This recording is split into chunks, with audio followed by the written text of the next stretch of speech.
So good morning everybody, and I really do want to start with a very heartfelt thank you to Yurian and to Sondra for persuading me over a very short period of time I should come and do this. So I very much appreciate the invitation. And I've discovered that I have the luxury of 30 minutes if I really want it. It's always a little bit difficult asking me to speak for longer because I'll go for an hour if you'll let me. But what I promise to do is to speak for about 15 to 20 minutes and hopefully leave you with some valuable content and some thought-provoking ideas. And this is a very unusual format for me. Usually I'm stuck behind a lectern at a very dry, dusty academic meeting. And I'm going to try very hard not to do that today. So I am going to move around and try and look like I'm a bit more engaging. It's also my first outing with Prezi, so I must thank the organisers for persuading me to make the move from PowerPoint to Prezi. And I'm kind of hoping it goes okay. So here goes. So I am a psychologist. My day job is helping pharmaceutical companies develop drugs for Alzheimer's, schizophrenia, Parkinson's disease. But the thing that is the common theme throughout my work is this idea of cognition. So the things that the brain does, memory, attention, language, praxis, a whole host of things that I'll talk about. And I've got one slide a little later, which is my opportunity to talk you through what I think makes up the majority of our cognitive processes, and then finish up with a little context as to whether or not we can promote people's capacity within these areas. But my topic is really very much Alzheimer's disease, and I want to set the scene just by saying for you that this was the topic I chose, and this is the title I'm running with. But the alternative title was going to be try to imagine 6 impossible things before breakfast. And I hope that by the end of the presentation, that alternative title will make a good deal more sense to you. So let me kick off. This is essentially what I'd like to talk about. So we're going to talk about our current dilemma. And our current dilemma is both cost and the challenge for caregivers and patients. And both of those are going to offer us really profound challenges in the next couple of decades particularly, but probably thereafter, unless we start to find a fix for this awful disease, Alzheimer's disease. I'm going to look for solutions. I'm going to talk a little bit about the drugs, but not very much. And I'm just going to give you a little update on where we are with pharmaceutical interventions. And then I want to talk about reducing risk. So in the absence of any really good drugs, and that's sort of where we are right now, what things can we do at a personal level, at a societal level, and as an opportunity to help people through gaming to fend off Alzheimer's disease, try and keep us as healthy as possible for as long as possible. And then I'm going to talk about novel interventions. And by that I mean across the board, going to be very, very eclectic. Pharmaceutical, nutritional, and of course gaming, which is sort of why I'm here. Okay. So Alzheimer's disease, let me just ask to begin with, is there anybody in the audience that has first-hand experience of somebody with Alzheimer's disease? If you could just put a hand up for me. Okay, so that's about a half of you, and I don't need to tell you just how awful it can be, but I probably do need just to say a little bit about it. So when you might first notice there's some things that are not right with your memory, typically that's what the presenting sign of the disease is. So you're in directory inquiries and you're asking for a telephone number, and then it's a 7-digit number. You put the phone down from directory inquiries, you go to ring it, and some of those digits are lost from your memory. Okay, so these are the little things that you'll notice. And we tend to divide Alzheimer's into 3 stages. So we talk about mild, and sometimes thought of as kind of mild cognitive impairment, or like a benign senescent forgetfulness. So it's inconvenient, but it's not life-threatening, and it certainly doesn't challenge your capacity to maintain some of the things that you still like to do.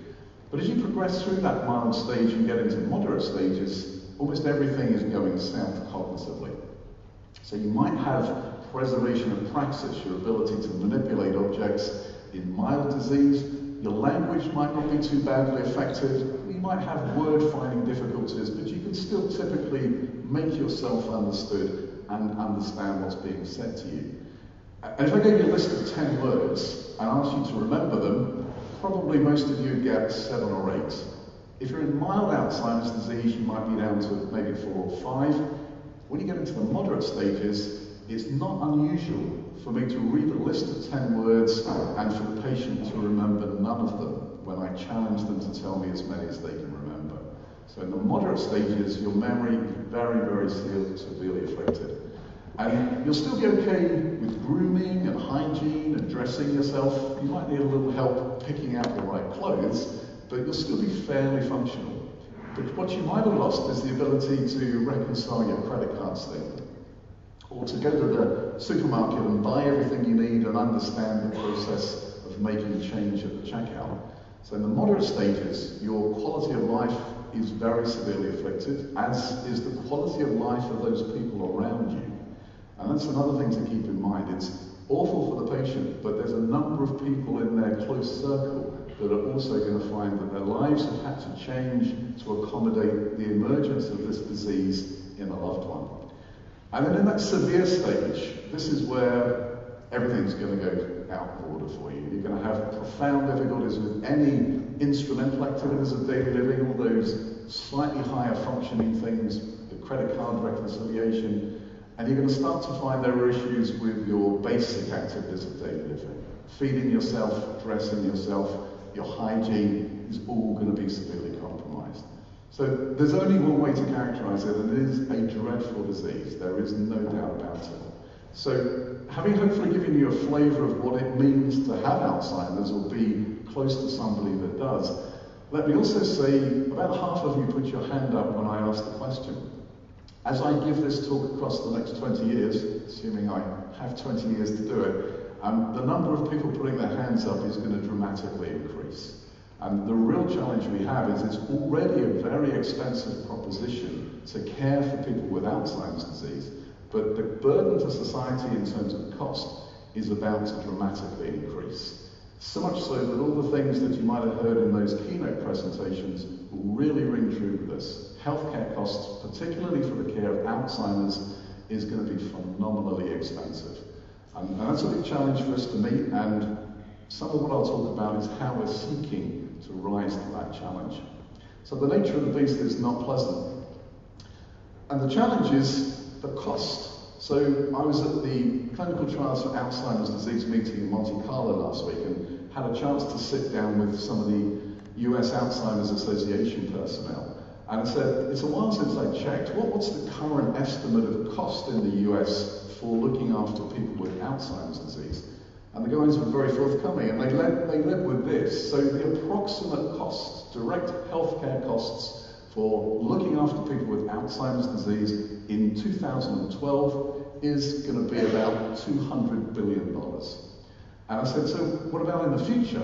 And they said, really dramatic change, really dramatic. We had thought, some of the estimates say it's a tripling, but some of the estimates I've seen suggest that by 2050, the cost of direct healthcare for just the US and the care of Alzheimer's there is going to be $1 trillion.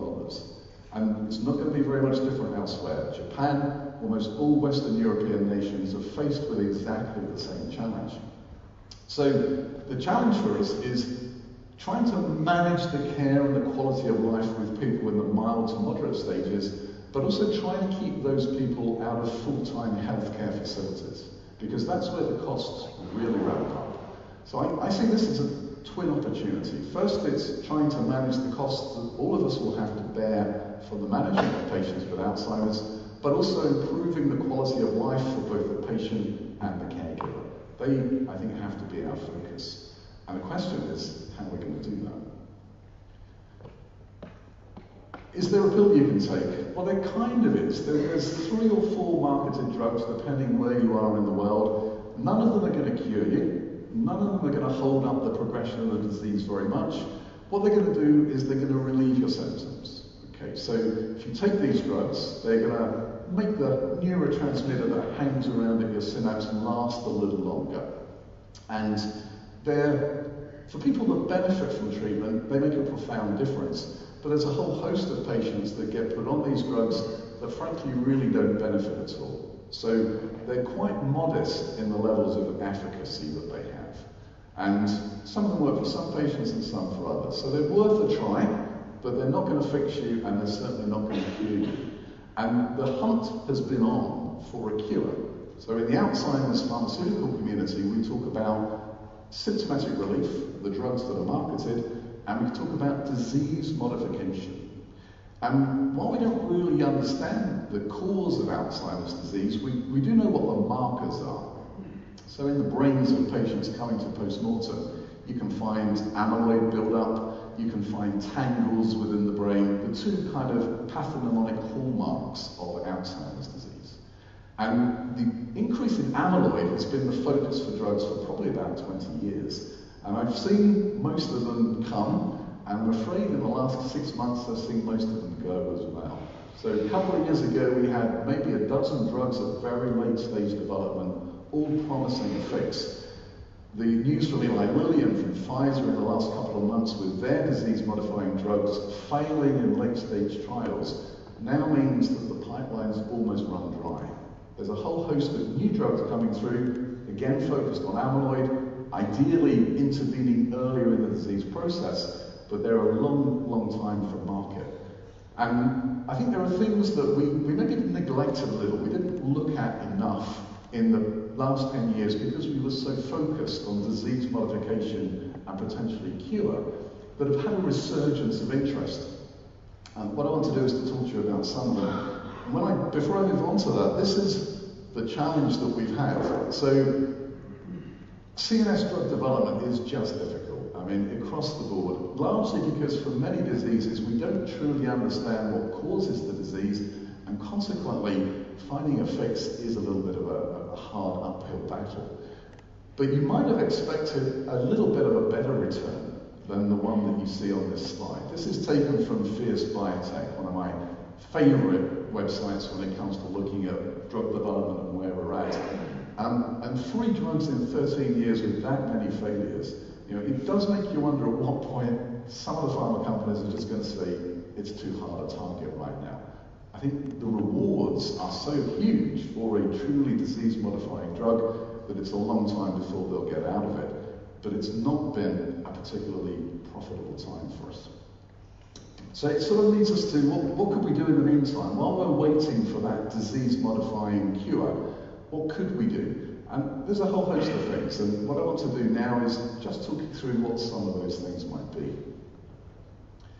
So the risk factors, and you're probably thinking, John, what is it that I can do? And there's a lot you can do. And as I walk around this morning and listen to the keynotes, it reminds me I need to do a little more exercise, and I need to say no to the chocolate and eat more salads than I do.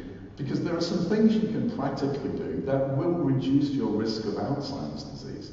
And they're the same boring things that you hear from healthcare professionals all the time. So let's just think about what they are.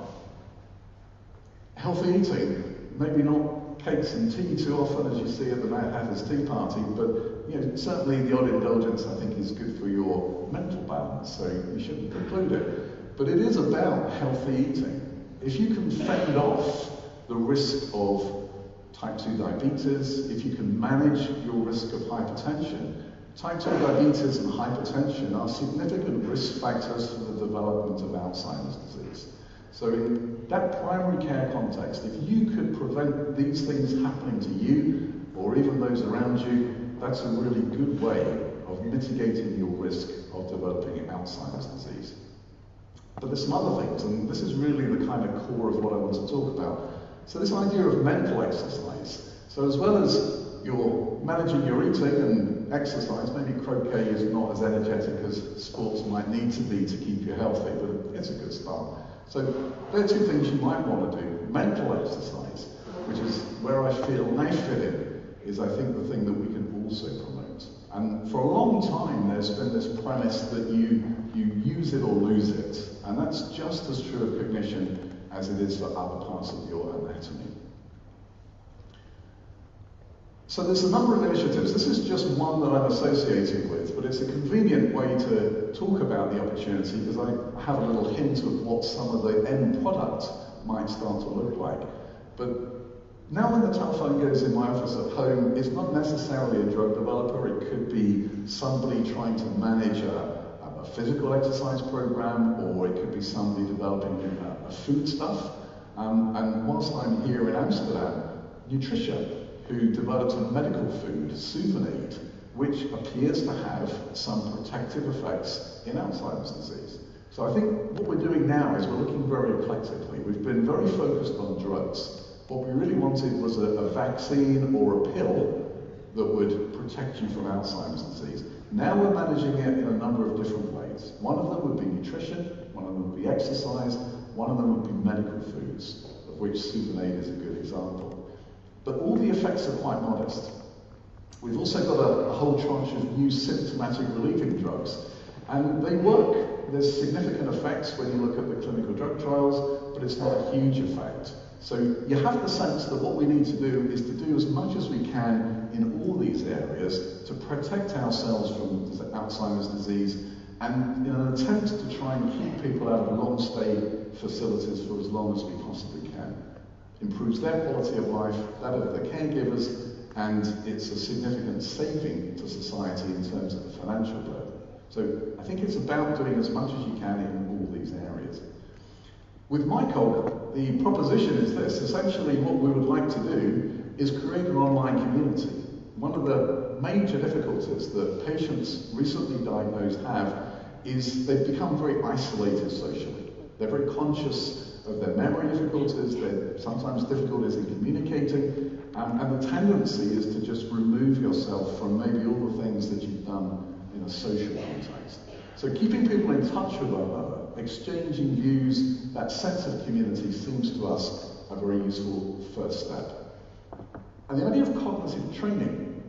So this is an idea I think that's been around for a long, long time. And when I was trained as a psychologist, largely the impression you had is once your brain was post-puberty, there wasn't really very much you could do to shift function. So if you had a stroke in your 20s, it was going to seriously compromise some of your cognitive skills, and unless you were very fortunate, you probably weren't going to get them back. But I think we've become much more positive about what can be achieved, and I think I'm still waiting to see the robust evidence for substantial levels of plasticity in the brain, the capacity to recover function. But it's certainly something that I think we can train off. And I think it's not just Alzheimer's, it's cognitive impairment associated with schizophrenia, cognition and depression. I think even in a school context, training children's memory and executive function must have some benefits. But in Alzheimer's disease, I think it's a clear and present opportunity. And the idea of cognitive training, teaching people to use what's left more efficiently, seems to me a very useful proposition. And as a scientist, I'm very interested to see if these things actually work. And I think in order to demonstrate to everybody's satisfaction that cognitive training, medical foods actually work, we've probably got to do the same appraisal process as we do in a drug trial. So that idea of a randomized, placebo-controlled, double-blind study, really to test the efficacy of these interventions as robustly as possible, is probably incumbent upon us. I think we can't expect people just to take our word for it. So I'm very interested in the idea that what you could do is measure these areas of function. So you could train them using one paradigm, and then you could look to see, has that training carried over so that these skills that I'm going to label as cognitive skills have actually improved as a consequence of the process. So let me just talk you through this slide. This is the 5-star idea that we have. There are other areas of cognition that I won't talk about, but let me give you a flavour for the kinds of things that I think might be trainable. Executive function. So this is the capacity to think ahead, to develop a plan, to develop a strategy. Okay, the idea that you might have a goal that you need to reach, and you've got to decide how best to get there. Executive function. Attention, your ability to focus your concentration. Really what we mean is concentration. So can I get a benefit from focusing where something's going to happen in my environment so that I can respond as quickly as possible? Okay? So attention, this ability to concentrate. Psychomotor speed, how quickly you can respond to environmental events. And working memory. So what do I mean by that? Well, if I asked you to take 7 away from 100 and tell me the product, and then keep taking 7 away from the product, this would be working memory. And it sounds probably trivial to you, but in order to do this, you have to bring to mind the concept of subtraction, concept of 100ness, a concept of 7ness, and use that online information to give me the result that I'm looking for, working memory. But this is the area where I'm optimistic that we can make a real difference. Episodic memory, your recollection of an event. And it can be trivial. It could be, I read you 10 words, and then I ask you to tell me as many as you can. That's an episode in your life. Coming to this particular room is the first time I've been in here. So hopefully after today I'll remember this very vividly as being a nicely pinkly lit room where I hopefully gave a reasonable presentation. But it's an episode in my life. So it's my recollection of what's gone on today. And there's some simple things you can do. So mnemonics, something which I think still should be taught to children really early in their school career. I get a chance to go to my children's school and talk about the brain and what you can do with it. And I always begin with a list of 7 words, and I say, just repeat these to yourself and tell me how many you can remember when I tell you to start. And on a list of 7 words, 10-year-olds typically remember 2 or 3. But if I then say, the first word was elephant, and the second word was ukulele, and the third word was scarf. So imagine an elephant playing the ukulele with a scarf around its neck. The fourth word was skate, so imagine it skating while it does this. If I go back a year later, which I've done, and I say to people, tell me what the elephant's doing, the kids can tell me all 7 words a year later. An obvious strategy which you have to believe would make a significant difference in the brains of patients with mild Alzheimer's disease.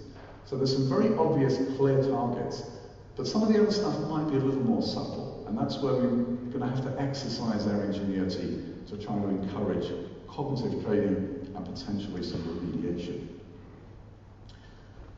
So this is a first attempt. This is some work we've done with the little chickens, who I know are presenting here, and it's a little opportunity for you to get a flavour for our thinking. This is really designed as a sort of first pass. So what we try to do is to say, could we think of a game where all those 5 areas of cognition that I listed are being exercised?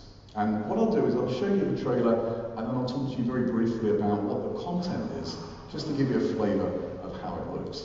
So if you could roll the trailer, please.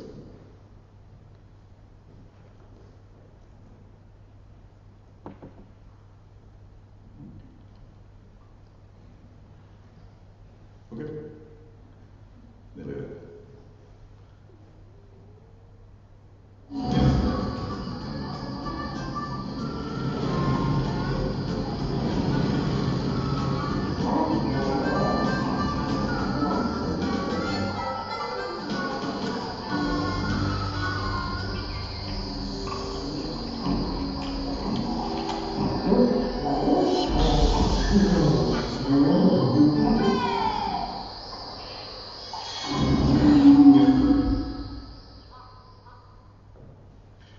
Coming soon, when we can raise some money is the caveat to that, as usual. So let me just talk you through the thinking there. So a very simple-minded trailer. The thing I find encouraging is many of the other cognitive remediation programs I've been associated with, basically, if we get patients to do solitaire and battleships for 3 months, will that improve their cognition? And my suspicion has always been no, and the evidence to date supports that view. So the proposition here is, imagine you walking into Monster Valley, and what I want you to do is, as soon as the monster reaches for the trap, I want you to hit a button, okay?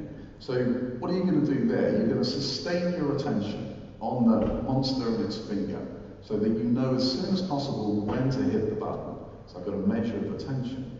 And I'm going to ask you to hit it as quickly as possible. I've got a measure of psychomotor speed. And I'm going to tell you before you go in Monster Valley that there are 10 monsters that you have to not trap. Okay, because they're very rare species, and we don't want them being gassed and taken away. And you have to remember what they are, so it has to be in your working memory.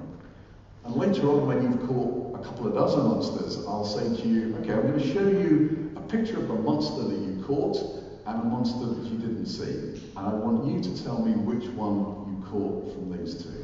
A test of episodic memory. So there's a whole host of things that we can embed into a game context that will exercise and test efficacy in those domains of function that I showed you. So this is one approach, and the idea that we might keep it more engaging than maybe other cognitive remediation programs, is a fantastic development, and one which encourages me that we're genuinely giving it our best shot for this approach. So let me just conclude and say, will it work? I don't know. I think as a scientist, what I have to do is to say, we need to evaluate this, we need to do a clinical drug trial quality evaluation, but equally, I'd like to be an optimist. So people talk about half full and half empty glasses. I always think in terms of the White Queen and Alice. So according to Alice, there's no use trying, you can't believe in impossible things. And the White Queen responds, I dare say, she probably doesn't do that, I dare say you haven't had much practice, said the Queen. When I was your age, I always did it for half an hour a day. Why, sometimes I've believed as many as 6 impossible things before breakfast. And I think that's what we need to be thinking. I think we need to be believing that these things will work until we have conspicuous evidence that they do not. And right now, anything we can do to help people with Alzheimer's disease and the people around them is going to be invaluable. So at that point, let me thank you very much for your time.